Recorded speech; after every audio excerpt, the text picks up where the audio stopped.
বিসমিল্লাহির রহমানির রহিম। 31 দফা কর্মশালা আজকের এই অনুষ্ঠানের সম্মানিত সভাপতি, মঞ্চে উপস্থিত জনাব সালাউদ্দিন আহমেদ, উপস্থিত আমার প্রিয় ছোট ভাই মাহাদি আমিন, উপস্থিত ছোট ভাই ইশরাক সহ ঢাকা মহানগরী দক্ষিণের নেতৃবৃন্দ এবং আমার সামনে উপস্থিত কদমতলীবাসী এবং দক্ষিণের বিভিন্ন পর্যায়ের বিএনপি সহ বিভিন্ন পর্যায়ের উপস্থিত নেতৃবৃন্দ, আসসালামু আলাইকুম। আজকে অনেকদিন পরে ঢাকা মহানগরীর একটি অংশে বহু মানুষের সাথে কথা বলার আমার সুযোগ হচ্ছে। সেই জন্য প্রথমে আমি আল্লাহর দরবারে শুকরিয়া আদায় করছি। প্রিয় উপস্থিতিবৃন্দ, আজকে আপনারা এখানে যারা উপস্থিত আছেন, হয়তো অনেক মানুষে অনেকক্ষণ ধরে আপনারা উপস্থিত আছেন এবং সেই দুটো থেকে আপনারা এই অনুষ্ঠানে যারা উপস্থিত আছেন তারা নিশ্চয়ই দেখেছেন যে আমরা আজকে এখানে আমাদের নেতৃবৃন্দ যারা এখানে এসছেন তারা কতগুলো বিষয় নিয়ে আলাপ করেছেন। কি সেই বিষয়গুলো? সেই বিষয়গুলো হচ্ছে যে 31 দফা নামক আমরা 31টি দফা দেশের মানুষের সামনে উপস্থাপন করেছি। আমরা মনে করি, বিএনপি বাংলাদেশ জাতীয়তাবাদী দল মনে করে যে এই 31টা বিষয় আমাদেরকে অ্যাড্রেস করা উচিত। অর্থাৎ আগামী দিনে যদি আমরা ইনশাল্লাহ আল্লাহর রহমতে দেশের মানুষের সমর্থনে সরকার গঠন করতে সক্ষম হই, তাহলে আমরা এই 31টি বিষয়ের প্রতি মনোযোগ দিব এবং আমরা বিশ্বাস করি এই 31টি বিষয় যদি আমরা কাজ শুরু করতে পারি তাহলে দেশের মানুষের অবস্থা এবং দেশের অবস্থা কিছুটা হলেও আমরা ভালো করতে পারবো, বেটার করতে পারবো। এখন সম্মানিত উপস্থিতিবৃন্দ, এই 31 দফার ভেতরে কি আছে কি আছে আপনারা মোটামুটি জেনেছেন। এখন এই 31 দফা আমরা কেন দিলাম? দেখুন,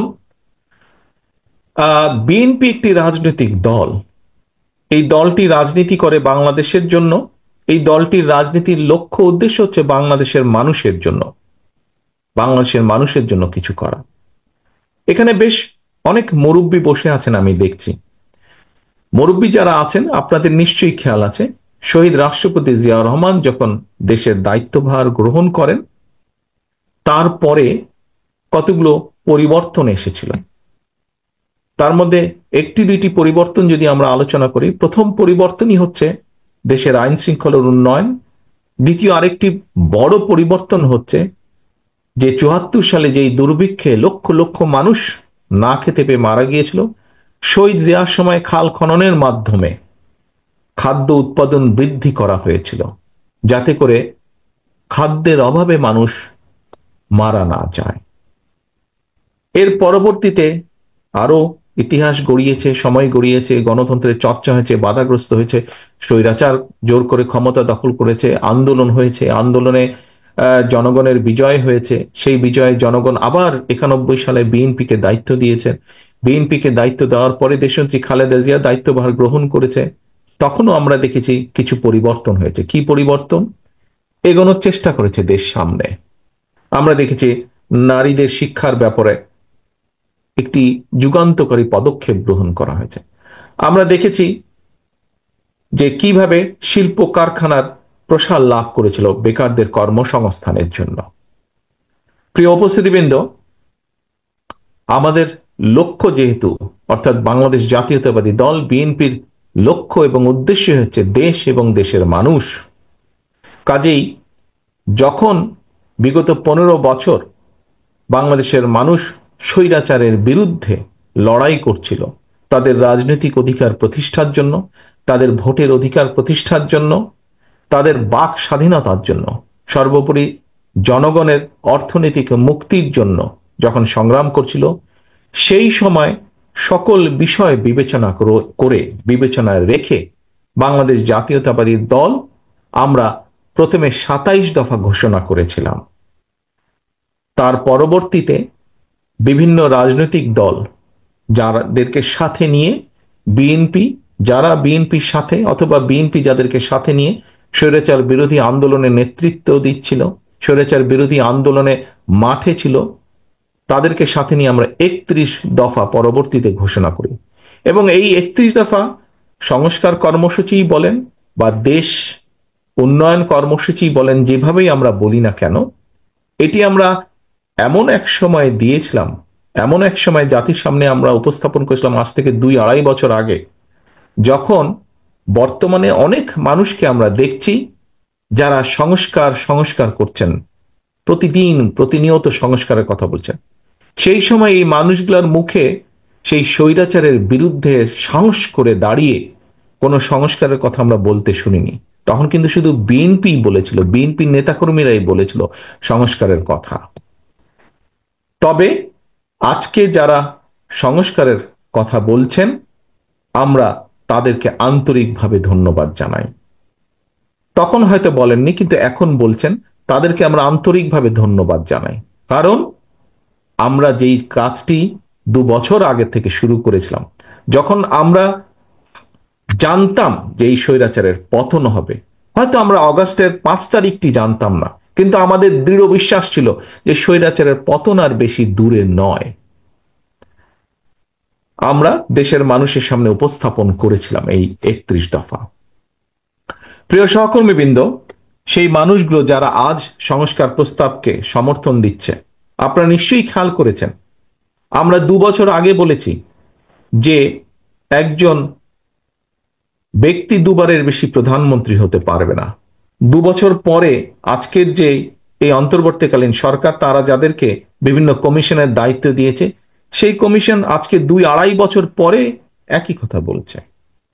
বাংলাদেশ জাতীয়তাবাদী দল 2 থেকে 2.5 বছর আগে বলেছিল যে একজন ব্যক্তি পরপর 2বারের বেশি প্রধানমন্ত্রী হতে পারবে না। আজকে 2 থেকে 2.5 বছর পরে বর্তমান সরকারের কমিশনের ব্যক্তিবর্গ ওনারা বলছেন যে একজন ব্যক্তি 2বারের বেশি প্রধানমন্ত্রী হতে পারবে না। আমরা উচ্চ কক্ষের কথা বলেছি 2-2.5 বছর আগে। আজকে 2-2.5 বছর পরে বর্তমান সরকারের কমিশন, সংস্কার কমিশন একই কথা বলছেন। এরকম আমরা আরো অনেকগুলো কথা বলেছি কম বেশি, যেগুলো 2.5 বছর পরে ওনারা বলছেন। হতে পারে আমাদের সাথে ওনাদের 100% মতামতের মিল নেই, হয়তো 80% মতামতের মিল আছে। তার অর্থ কি? তার অর্থ দাঁড়াচ্ছে যেগুলো মূল বিষয়, যেগুলো বিষয়, রাজনীতির মূল বিষয়, দেশের নীতি নৈতিকতার মূল বিষয়, রাজনীতির নীতি নৈতিকতার মূল বিষয়, সেগুলো কিন্তু বিএনপি অনেক আগেই বলেছে। এখন এটিতে গেল রাজনীতির বিষয়। প্রিয় সহকর্মীবৃন্দ, সম্মানিত উপস্থিতিবৃন্দ, রাজনীতির গুণগত পরিবর্তন আমরা আনতে চাই, বাংলাদেশ জাতীয়তাবাদী দল আনতে চায়। শুধু দল না, দলের ভিতরে যেরকম আমরা পর্যায়ক্রমিকভাবে চেষ্টা করছি, একই সাথে আমাদের যদি সুযোগ হয় ইনশাআল্লাহ রাষ্ট্র পরিচালনা, তাহলে আমরা সার্বিকভাবে সেটি আনতে চাই। এবং সেই জন্য আমরা দল মত নির্বিশেষে সমাজের প্রত্যেকটি মানুষের সহযোগিতা আমরা চাই। একই সাথে শুধু রাজনীতির গুণগত পরিবর্তন আনলেই তো সবকিছু হয়ে যাবে না, সবকিছুকে হয়ে যাবে না। তারপরেও আসল কতগুলো বিষয় বাকি থাকে। কি সেই বিষয়? প্রথমেই যদি বলতে হয়, এখানে উপস্থিত প্রতিটি মানুষ যেই কষ্টটি করেন, যেমন এই যে দ্রব্যমূল্যের লাগামহীন গতি, যেটি প্রত্যেকটা সমাজের কম বেশি প্রত্যেকটি মানুষকে কষ্ট দেয়, এই লাগামহীন গতির লাগাম টেনে ধরতে হবে। এবং এই লাগাম যদি টেনে ধরতে হয়, তাহলে পদক্ষেপ গ্রহণ করতে হবে। এটি গেল একটি। বাংলাদেশে বহু মানুষ আছে, বহু যুবক আছে, বহু নারী আছে যারা বেকার, বিভিন্ন কারণে কর্মসংস্থানের ব্যবস্থা তাদের হচ্ছে না। মানুষের কর্মসংস্থানের ব্যবস্থা করতে হবে। শুধু বড় বড় কথা বললে তো হবে না। শুধু উচ্চকক্ষ, সংসদে উচ্চকক্ষ তৈরি করলেই সমস্যার সমাধান হবে না। আলোচনা হবে, উপায় বের হবে, কিন্তু সেই উপায়কে বাস্তবায়ন করতে হবে। শুধু একজন ব্যক্তি 2বারের বেশি প্রধানমন্ত্রী হবে না, এই কথা তো বললে হবে না। হলো না প্রধানমন্ত্রী, তাতে পাবলিকের কি যায় আসে? পাবলিককে, মানুষের জন্য কর্মসংস্থানের ব্যবস্থা করতে হবে, আয় রুজির ব্যবস্থা করতে হবে, মানুষের দ্রব্যমূল্যের লাগাম, যে ঊর্ধ্বয়ন লাগাম দ্রব্যমূল্যের, এটির গতি টেনে ধরতে হবে। কৃষকের ফসলের উৎপাদন বাড়াতে হবে। আবার একই সাথে কৃষক যাতে পণ্যের ন্যায্য মূল্য পায় সেটিও নিশ্চিত করতে হবে। কৃষকের জন্য খাল কাটার ব্যবস্থা করতে হবে, যাতে কৃষক অল্প খরচে সহজে পানি পেতে পারে তার দ্রব্য উৎপাদনের জন্য, কৃষিপণ্য উৎপাদনের জন্য। কারণ কৃষক যদি ক্ষতিগ্রস্ত হয়, প্রত্যক্ষভাবে পরোক্ষভাবে আমরা সকলে ক্ষতিগ্রস্ত হব। ঠিক একইভাবে বাংলাদেশের ভবিষ্যৎ প্রজন্ম, শিশু যারা আছে, তাদের জন্য শিক্ষার ব্যবস্থাকে সহজ করতে হবে। শুধু শিক্ষার ব্যবস্থাকে সহজ করলেই হলো না, তাদেরকে যারা শিক্ষিত করবেন, যেসব শিক্ষক, সেই শিক্ষকদেরকে আবার একটা কমফোর্ট দিতে হবে। কি সেটি? তাদেরকে সহযোগিতা দিতে হবে অর্থনৈতিকভাবে, যাতে করে তারা তাদের পুরা মনোনিবেশ করতে পারেন, মনটাকে একদম মনোনিবেশ করতে পারেন শিক্ষার জন্য। অর্থাৎ তারা যাতে সুষ্ঠুভাবে এই দেশের ভবিষ্যৎ প্রজন্মদেরকে শিক্ষা দিতে পারে, সঠিক শিক্ষা দিতে পারে, সেটির ব্যাপারেও নজর দিতে হবে। শুধু বই খাতা দিলে হবে না, শুধু বিল্ডিং বানালে হবে না, শিক্ষকদের প্রতিও নজর দিতে হবে। একইভাবে নজর দিতে হবে মানুষের স্বাস্থ্যের জন্য। একটি কথা আমরা প্রায় শুনি, বাংলাদেশের সাধারণ মানুষ যারা তারা দেশের হাসপাতালগুলোতে ঠিকভাবে চিকিৎসা সুবিধা পায় না। এর বাইরে যে সকল মানুষ আর্থিকভাবে এফোর্ড করতে পারেন, আর্থিকভাবে যাদের পক্ষে সম্ভব, তারা হয়তো কেউ বাংলাদেশের বাইরে অন্য অন্য দেশে চিকিৎসার সুবিধা নিতে চলে যান। কাজেই আমরা যদি এই মানুষগুলোকে দেশের ভিতরে রেখে, দেশের ভিতরে যদি তাদেরকে চিকিৎসা সেবা দিতে চাই, তাহলে চিকিৎসার ব্যবস্থার উন্নয়ন ঘটাতে হবে, ওষুধের দাম কমাতে হবে, ওষুধের দাম কমানোর পদক্ষেপ নিতে হবে। এরকম বহু কাজ বাকি আছে। প্রিয় সহকর্মীবৃন্দ, এই যে এখানে একজন ব্যক্তি আমাকে প্রশ্ন করলেন যে ঢাকা শহরে এখান থেকে এয়ারপোর্ট যেতে মাত্র 30 কিলোমিটার, অথচ বহু সময় লাগে, যানজট থেকে আরম্ভ করে পরিবেশের দূষণ। এই যে সমস্যাটা, যেই দুটো সমস্যা, পরিবহন সমস্যা এবং দূষণ সমস্যা, আমার তো মনে হয় এখানে উপস্থিত যে কয়েক হাজার মানুষ যে আপনারা আছেন, প্রত্যেকটি মানুষ এই কষ্ট প্রতিদিন সহ্য করতে হয়। প্রতিদিন সহ্য করতে হয় না আপনাদের? কাজেই যানজট হয়তো থাকবে, যানজট যাবে না। পৃথিবীর সব দেশেই, সব রাজধানীতেই কম বেশি যানজট থাকে, কিন্তু সেই যানজটটাকে একটি সহনীয় পর্যায়ে নিয়ে আসতে হবে। 2 ঘন্টা 3 ঘন্টা ধরে যানজটের মধ্যে বসে থাকে, এটি কোনো স্বাভাবিক ব্যাপার হতে পারে না। কাজে আমাদেরকে উপায় বের করতে হবে কিভাবে এই যানজট সমস্যার সমাধানটাকে, যানজটটাকে কমিয়ে আনা যায়। ঠিক আছে, 15 মিনিট, 20 মিনিট, আধা ঘন্টা, 1 ঘন্টাও যদি হয়, সেটাও বেশি হয়ে যায় অবশ্য। 15-20 মিনিট, আধা ঘন্টা যানজট হতেই পারে। কিভাবে সেই উপায়টি বের করা যায়? এই যে বায়ু দূষণ, ধুলা বলেন, ধোঁয়া বলেন, আমি অনেকের কাছে শুনি, বাংলাদেশ থেকে যারা আসেন, যে ঢাকা শহরে নামার সাথে সাথে শ্বাসটা বলে ভারী লাগে নিতে, শ্বাসটা অনেক ভারী লাগে। এখন এতগুলো মানুষ যেখানে শ্বাস প্রশ্বাস নিচ্ছে, কেন সেখানে এই বায়ু দূষণ হবে? আমরা পত্রিকার পাতায় দেখেছি, আন্তর্জাতিকভাবে পত্রিকার পাতায় দেখেছি যে গত কয়েক বছর ধরে, 8-10 বছর ধরে বায়ু দূষণের র্যাঙ্কিং এ পৃথিবীতে ঢাকা শহর হয় 1 নম্বর হচ্ছে, না হলে 2 নম্বর হচ্ছে। হয় ঢাকা একবার 1 নম্বর হলে দিল্লি 2 নম্বর, আবার দিল্লি 1 নম্বর হলে ঢাকা 2 নম্বর, দিল্লির সাথে কম্পিটিশন দিয়ে বায়ু দূষণে। উপস্থিতিবৃন্দ, এরকম অনেক সমস্যা আছে, আমাদেরকে এইগুলো আস্তে আস্তে ঠিক করতে হবে। এই যে কয়েকদিন আগে পত্রিকার পাতায় পরে আমিও দেখলাম, টিভি নিউজে আমি দেখলাম, কিছুদিন আগে ইশরাক তো বসেই আছে, আপনাদের এখানে 39 নম্বর ওয়ার্ড আছে। আমি সেদিন আম্মার সাথে বসে ঢাকার সংবাদ দেখছিলাম, নিউজ দেখছিলাম ঢাকার। হঠাৎ করে দেখলাম বাংলাদেশের একটি টিভি চ্যানেলে দেখাচ্ছে যে 39 নম্বর ওয়ার্ডে অনেক দিন ধরে একটি জায়গায় পানি জমে আছে, এবং সেখানে এলাকাবাসীদের হাঁটা চলা সবকিছু বসবাসের অসুবিধা হচ্ছে। ঢাকার সময় বোধহয় তখন হবে রাত 3:30-4টা হবে বোধহয়। ইশরাক তখন কয়টা বাজে খেয়াল আছে তোমার? তো এরকম সময় আমি তখন ওকে ফোন করলাম সাথে সাথে। আমি বললাম যে ইশরাক, তোমার এরকম নিউজ দেখলাম, তো আমার মনে হয় তুমি একটু যাও, গিয়ে দেখো কি করা যায়, কতটুকু ব্যাপারটা কি সমাধান করা যায়। প্রিয় উপস্থিতি, কিন্তু আপনাদের সামনে এই জন্য লাস্টের এই ইশরাকের উদাহরণটা, ইশরাক পরের দিন গিয়েছিল, আপনারা বোধহয় অনেকেই দেখেছেন অথবা নিউজেও আপনারা দেখেছেন। তো ইশরাককে পাঠালাম আমরা, দলের পক্ষ থেকে ইশরাক ওখানে গিয়েছে, এবং পরবর্তীতে আমাকে যতটুকু ইশরাক জানিয়েছে বা সংবাদের মাধ্যমে আমি যতটুকু জেনেছি যে সেখানে এখন চেষ্টা হচ্ছে কিভাবে সমস্যার সমাধানটি করা যায়। এখন সহকর্মীবৃন্দ, আমরা প্রায় উদাহরণ দেই যে আমাদের দেশটি এইরকম হয়ে যাবে, আমাদের দেশটি ওইরকম হয়ে যাবে। দেখুন, দেশটি যদি এইরকম হতে হয়, ওইরকম হতে হয়, কিরকম হবে জানি না, তবে আমরা যদি সকলে মিলে চেষ্টা করি, সকলে মিলে যদি যার যার অবস্থান থেকে যদি আমরা চেষ্টা করি, তাহলে অবশ্যই ভালো কিছু হওয়াটা অবশ্যই সম্ভব। এবং প্রিয় সহকর্মীবৃন্দ, আমি একজন রাজনীতিবিদ বা রাজনৈতিক কর্মী। রাজনৈতিক কর্মী হিসাবে আমি বুঝি যে সমাজে, রাষ্ট্রে যদি জবাবদিহিতা না থাকে, তাহলে কোনো কোনো কিছু টিকিয়ে রাখা সম্ভব না। জবাবদিহিতা থাকতে হবে।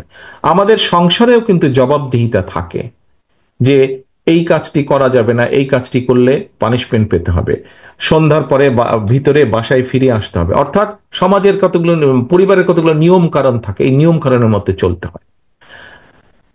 আমি যখন এখানে এই অনুষ্ঠানে উপস্থিত হলাম, তখন আমি মাহাদি আমিনের বক্তব্য শুনছিলাম যে বিগত 15 বছর স্বৈরাচার কিভাবে বিভিন্ন প্রতিষ্ঠান ধ্বংস করেছে, কিভাবে বাংলাদেশের মানুষের অর্থ সম্পদ লুটতরাজ করে বাইরে নিয়ে গিয়েছে।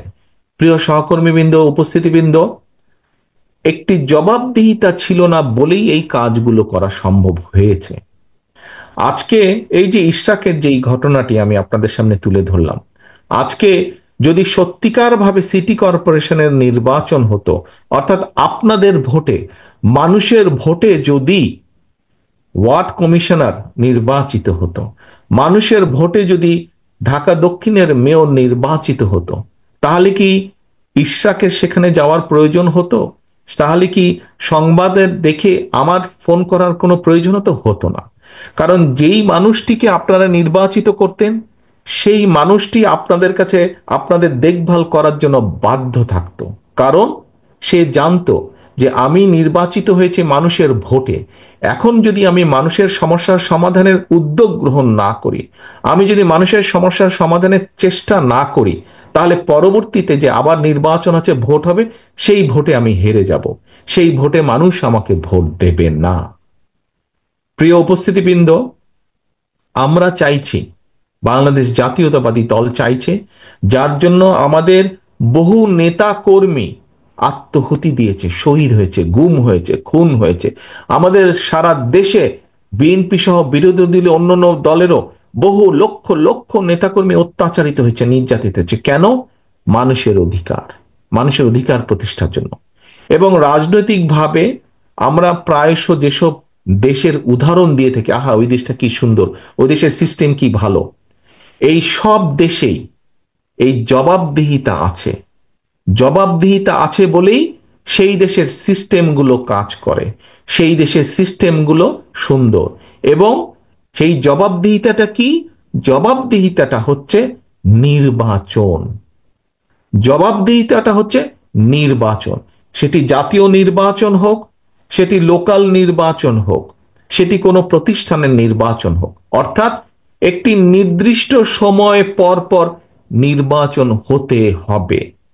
এবং নির্বাচন সেই সকল দেশে, যে সকল দেশকে আমরা উদাহরণ হিসাবে বলি, আহা ওই দেশটা এত সুন্দর, ওই দেশের সিস্টেম এত ভালো, সেই সকল দেশে নির্দিষ্ট সময় পর পর নির্বাচন হয়। এবং নির্বাচন হয় বলেই ওই দেশের যারা জনপ্রতিনিধি হয়, সেটি কাউন্সিল, ওয়ার্ডের কাউন্সিলর হোক, সেটি ইউনিয়ন পরিষদের মেম্বার চেয়ারম্যানই হোক না কেন, সেটি উপজেলা চেয়ারম্যানই হোক না কেন, সেই দেশের প্রেক্ষাপট অনুযায়ী সেটি সংসদ সদস্যই হোক না কেন, সবাই একদম সোজা থাকে পাবলিকের সামনে। কারণ জানে যে 5 বছর বা 4 বছর পরে তাকে আবার নির্বাচনের জন্য মানুষের সামনে দাঁড়াতে হবে। কাজে তার যেই দায়িত্ব, সে যে সকল কথা বলে মানুষের ভোট নিয়েছে, সেই কাজগুলো সে বাস্তবায়নের চেষ্টা করে। প্রিয় সহকর্মীবৃন্দ, আমরা এই কর্মশালায় আজকে অনেকগুলো কথা আপনাদের সামনে বলেছি যে আমরা এই করব এই করব এই করব, মানে এই কাজগুলো করার আমরা উদ্যোগ নিব। হয়তো অন্য অন্য দলও নিশ্চয়ই বলছে বা বলবে তাদের পরিকল্পনা অনুযায়ী। কিন্তু আজকে যদি আমরা সত্যিকার ভাবে জনগণের ভোটের মাধ্যমে একটি সরকার গঠন করতে পারি, তাহলে ওই সরকার তখন জনগণের কাছে জবাবদিহিতা করতে বাধ্য থাকবে। কারণ 5 বছর পরে আবার এই সরকার, যেই সরকারই আসবে এই সামনের নির্বাচনে, তাদেরকে আবার পরবর্তী 5 বছর পরে তো জনগণের কাছে যেতেই হবে। কাজেই কাজেই যেই কমিটমেন্টগুলো বা যেই প্রতিজ্ঞাগুলো তারা জনগণের সামনে করেছে, সেই কাজগুলো তারা কতটুকু কি করলো, জনগণ তখন জবাব চাইবে। যদি সঠিকভাবে করতে পারে, কম বেশি করতে পারে, তাহলে জনগণ সেটি একদৃষ্টিতে দেখবে। যদি ওই 10 টাকা কেজি চাল খাওয়াবো বলে 70 টাকা কেজি চাল খেয়েছে, এরকম ঘটনা হয়, তাহলে ওই 5ই আগস্টের মতন ঘটনা ঘটবে। অথবা ভোটের ব্যবস্থা যদি ঠিক থাকে, তাহলে ভোটের মাধ্যমে জনগণ তাদেরকে ছুঁড়ে ফেলে দিবে। প্রিয় উপস্থিতিবৃন্দ, আমার কথা বলার মূল লক্ষ্য বা উদ্দেশ্যই হলো যে আমরা যদি দেশের ভাগ্যের পরিবর্তন করতে চাই, আমরা যদি জনগণের ভাগ্যের পরিবর্তনের কাজ শুরু করতে চাই, তাহলে অবশ্যই আমাদেরকে একটি নির্বাচন প্রক্রিয়ার মধ্যে যেতে হবে। আমাদেরকে গণতান্ত্রিক প্রক্রিয়ার কাজ শুরু করতে হবে। যত দ্রুত আমরা গণতান্ত্রিক প্রক্রিয়ার কাজ শুরু করব, তত দ্রুত আমরা পরিবর্তনের কাজ শুরু করতে পারবো। যত দ্রুত আমরা গণতান্ত্রিক প্রক্রিয়ার মাধ্যমে একটি নির্বাচিত সরকারের হাতে দায়িত্ব দিতে পারবো, তত দ্রুত আমরা দেশকে আরো ধ্বংস হয়ে যাওয়া থেকে রক্ষা করতে সক্ষম হব। এখন কিছু কিছু লোক বলেন যে নির্বাচন হলেই কি সব সমস্যার সমাধান হয়ে যাবে? নির্বাচন হলেই সব সমস্যার সমাধান যে হয়ে যাবে আমরা তা বলছি না, কিন্তু নির্বাচন হলে যেটি হবে সেটি হচ্ছে জনগণের কাছে জবাব দিতে তারা বাধ্য থাকবে। তার ফলে এই যে সব সমস্যা যেগুলা বলছে সমস্যা, কিছু কিছু মানুষ, সেই সমস্যাগুলোর সমাধানের পথ, গিট্টু জট আস্তে আস্তে আস্তে খোলা ধরবে। আস্তে আস্তে আস্তে সমস্যার যে গিট্টু, সমস্যার যে জট, সেটি আস্তে আস্তে খোলা ধরবে। প্রিয় সহকর্মীবৃন্দ, সম্মানিত উপস্থিতিবৃন্দ, আজকে বহু মানুষ জীবন দিয়েছে এই ভোটের অধিকার প্রতিষ্ঠার জন্য। বহু মানুষ পঙ্গুত্ব বরণ করেছে, অন্ধ হয়েছে এই ভোটের অধিকার প্রতিষ্ঠার জন্য। বহু মানুষ, লক্ষ লক্ষ মানুষ গত 15 বছরে বাংলাদেশে বিভিন্নভাবে নির্যাতিত হয়েছে। প্রিয় উপস্থিতিবৃন্দ, যেই কথাটি বলছিলাম আমি লাইনটা ডিস্টার্ব করার আগে, যে আমরা বিভিন্ন দেশের উদাহরণ দেই যে আমাদের দেশটি যদি এমন হতো এমন হতো। কাজেই যেই কথাটি আপনাদের কাছে আমি তুলে ধরতে চাইছিলাম, যে আমাদের লক্ষ লক্ষ নেতা কর্মী অত্যাচারিত হয়েছে কেন? মানুষের অধিকার প্রতিষ্ঠা করার জন্য। কি সেই অধিকার? সেই অধিকারটি হচ্ছে রাজনৈতিক ভোটের অধিকার। সারা বিশ্বে এই অধিকারটা নিয়ে মানুষ সোচ্চার থাকে, কারণ জানে এটি একমাত্র আপনার দুঃখ কষ্ট সমস্যা সবকিছু তুলে ধরার, সবকিছু সমাধান করার পর্যায়ক্রমিকভাবে ধীরে ধীরে এটিই একমাত্র উপায়। অর্থাৎ সরকারকে যদি, একটি সরকারকে যদি জনগণের মতো করে চলতে হয়, জনগণের দুঃখ দুর্দশা, জনগণের সমস্যার বিষয়গুলো যদি দেখভাল করতে হয়, তাহলে ওই সরকারকে অবশ্যই জনগণ দ্বারা নির্বাচিত সরকার হতে হবে। আবারও আমি একটি কথা বলি, যে কোনো কোনো ব্যক্তি বলেন যে নির্বাচন হলেই কি সব সমস্যার সমাধান হয়ে যাবে? সাথে সাথে সব সমস্যার সমাধান হবে না, কিন্তু নির্বাচন হলে নির্বাচনের মাধ্যমে, জনগণের ভোটের মাধ্যমে, জনগণের রায়ের মাধ্যমে যেই দল বা যেই ব্যক্তি বা যারা দেশ পরিচালনার সুযোগ পাবে, তখন সমস্যার যে জট, সমস্যার যে গিট্টু, সেগুলো আস্তে আস্তে আস্তে খোলা ধরবে। কাজেই প্রিয় সহকর্মীবৃন্দ, আপনারা যারা আমাকে এখানে প্রশ্ন করেছেন, এই প্রশ্নগুলো শুধু যে আপনাদের প্রশ্ন তা নয়। আমি যে কোনোভাবেই দৃঢ়ভাবে বিশ্বাস করি এই প্রশ্নগুলো শুধু আপনার না, এই প্রশ্নগুলো আপনার আশেপাশে, আপনার বন্ধু বান্ধব, আত্মীয় স্বজন, পরিচিত বহু মানুষের কিন্তু এই প্রশ্ন। এবং এই প্রশ্নের সমাধান একটি। আজকে আমরা একটি জিনিস খেয়াল করছি যে সংস্কার সংস্কার সংস্কার সংস্কারের প্রস্তাব বিএনপি দেশের কাছে, দেশের মানুষের কাছে সবচাইতে আগে উপস্থাপন করেছে। ভিশন 2030 দেওয়ার মাধ্যমে দেশনেত্রী খালেদা জিয়া 2016 সালে এটা দিয়েছেন এবং তারপরে এটিকে আবার পর্যালোচনা করে দেশের পরিবর্তিত পরিস্থিতির সাথে সামঞ্জস্যপূর্ণ করে আমরা 2.5 বছর আগে 31 দফা আবার উপস্থাপন করেছি। প্রিয় সহকর্মীবৃন্দ, প্রিয় উপস্থিতিবৃন্দ, এই যে যারা সংস্কার বলছেন তাদের কাছে আমরা বলতে চাই যে হ্যাঁ, সংস্কারের পক্ষে সবচাইতে আগে বিএনপি দাঁড়িয়ে আছে সংস্কার করার জন্য। কাজে আসুন, সংস্কারের প্রস্তাবগুলোকে যদি বাস্তবায়ন করতে হয়, সংস্কারের প্রস্তাবগুলো যদি বাস্তবায়ন করতে হয়, তাহলেও সবচাইতে আগে নির্বাচনী প্রয়োজন। নির্বাচনের মাধ্যমেই যাদেরকে জনগণ দায়িত্ব দেবে সংস্কারের কাজ তারাই শুরু করতে পারবে, তাদেরকেই শুরু করতেই হবে। কাজেই যত যাই কথা বলি না কেন, আমরা যদি সংস্কার বাস্তবায়ন যত দেরি করব, যেই কথাটি আমি মাত্র আপনাদেরকে বলেছি, সংস্কার বাস্তবায়নের কাজও যদি শুরু করতে হয় সেটি নির্বাচনের প্রক্রিয়ার মাধ্যমেই, নির্বাচিত মানুষের মাধ্যমেই সেই বাস্তবায়নের কাজ শুরু করতে হবে। নির্বাচিত প্রতিনিধিদের মাধ্যমেই সংস্কার বাস্তবায়নের কাজ শুরু করতে হবে। কারণ যারা নির্বাচিত হয়ে আসবে তারা জনগণের কাছে ওয়াদাই করবে যে তারা সুযোগ পেলে বাস্তবায়ন করবে এই সংস্কার, এবং যেহেতু তারা জনগণের কাছে ওয়াদাবদ্ধ থাকবে, তাদের আর কোনো পথ থাকবে না সেই কাজগুলো শুরু করার। কিন্তু যদি সংস্কার সংস্কার করে আমরা এই আলোচনা দীর্ঘ থেকে দীর্ঘায়িত করতে থাকি, দীর্ঘতর করতে থাকি, তাহলে কিন্তু স্বৈরাচার, যেই স্বৈরাচারকে বাংলাদেশের মানুষ, সকল মানুষ, দল মত নির্বিশেষে, শ্রেণী পেশা নির্বিশেষে সকল মানুষ একত্রিত হয়ে এই দেশ থেকে বিতাড়িত করে দিয়েছে, যদি নির্বাচন প্রক্রিয়া দেরি হয়, যদি সংস্কার সংস্কার আলাপ আলোচনা দীর্ঘায়িত হয়, তাহলে সেই স্বৈরাচার সুযোগ পেয়ে যাবে আবার দেশের মানুষের কাঁধে চেপে বসার। কাজেই যে সকল বিজ্ঞ ব্যক্তিবর্গ, সমাজের বিজ্ঞ ব্যক্তিবর্গ, সম্মানিত ব্যক্তিবর্গ যারা সংস্কারের কথা বলছেন, আপনাদের সকলের কাছে রাজনৈতিক দলের অবস্থান থেকে আপনাদের কাছে আহ্বান জানিয়ে বলতে চাই, সংস্কার সংস্কার বক্তব্য রেখে দয়া করে এই আলাপ দীর্ঘায়িত করবেন না। কারণ আপনারা আলাপ যত দীর্ঘায়িত করবেন দেশ তত বেশি সংকটের মুখে পড়বে। আপনারা সংস্কার আলাপ যত দীর্ঘায়িত করবেন দেশে তত ষড়যন্ত্রকারীরা ষড়যন্ত্র করার সুযোগ পাবে।